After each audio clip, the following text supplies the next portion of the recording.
வெளிப்படுத்தல் விசேஷம் 2ஆம் அதிகாரம் 1 மற்றும் 7ஆம் வசனம். எபேசு சபையின் தூதனுக்கு நீ எழுத வேண்டியது என்னவெனில், 7 நட்சத்திரங்களை தம்முடைய வலது கரத்தில் ஏந்தி கொண்டு 7 பொன் குத்து விளக்குகளின் மத்தியில் இருக்கிறவர் சொல்லுகிறதாவது, ஆவியானவர் சபைகளுக்கு சொல்லுகிறதை காதுடன் கேட்க கடவன். ஜெயக்கொள்ளுடன் எவனோ அவனுக்கு தேவனுடைய பரதேசியின் மத்தியில் இருக்கிற ஜீவ வெச்சத்தின் கனியை புசுக்க கொடுப்பேன் என்றெழுது. ஆமென்.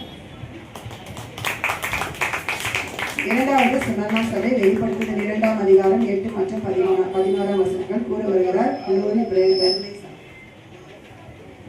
ஸ்மிர்னா சபையின் தூதனுக்கு நீ எழுத வேண்டிய என்னவெனில், முந்தினவரும் பிந்தினவரும் மரித்தெழுந்து பிழைத்துமானவர் சொல்லிடலாவது, ஆவியான சபையின் சொல்லிடவர் தாதுள்ளவன் கேட்க தருவர், ஜெயம் தொடுவர் நிலனா மரணத்தினால் சேரப்படுவதில்லை என்று எழுது. ஆமென்.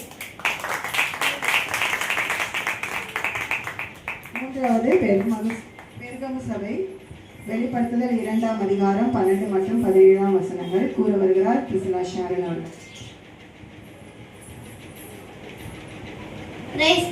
வெளிப்படுத்துதல் விசேஷம் 2ஆம் அதிகாரம் 12 மற்றும் 17ஆம் வசனம். பெர்கமு சபையின் தூதனுக்கு நீ எழுத வேண்டியது என்னவெனில், முந்தினவர் இருபுறமும் கருக்குள்ள பட்டயத்தை உடையவர் சொல்லுகிறதாவது, ஆவியானவர் சபைகளுக்கு சொல்லுகிறது காதுள்ளவன் கேட்க கடவன். ஜெயங்கொள்ளுகிறவன் நான் மறைவான மன்னாவை புசிக்க கொடுத்து அவனுக்கு வெண்மையான குறிகளையும் அந்த கல்லின் மேல் எழுதப்பட்டது அதை பெருக பண்ணவும் அன்றி வேறொருவனும் அறியக்கூடாதும் ஆகிய புதிய நாமத்தையும் கொடுப்பேன் என்றது. ஆமென்.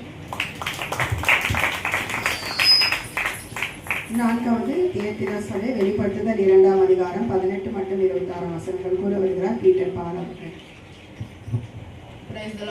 தியத்திரா சபையின் தூதனுக்கு நீ எழுத வேண்டியது என்னவெனில், அக்கினி ஜுவாலை போன்ற கண்களும் பிரகாசமான வெண்கல பாதங்களும் உள்ள தேவகுமாரன் சொல்லுகிறதாவது, ஜெயம் கொண்டு முடிவு பரியந்தம் என் கிரியைகளை கை கொள்ளுகிறவனவனோ அவனுக்கு என் பிதாவிடம் அதிகாரம் பெற்றது போல எல்லா ஜாதிகளின் மேல் அதிகாரம் கொடுப்பேன். ஆமென்.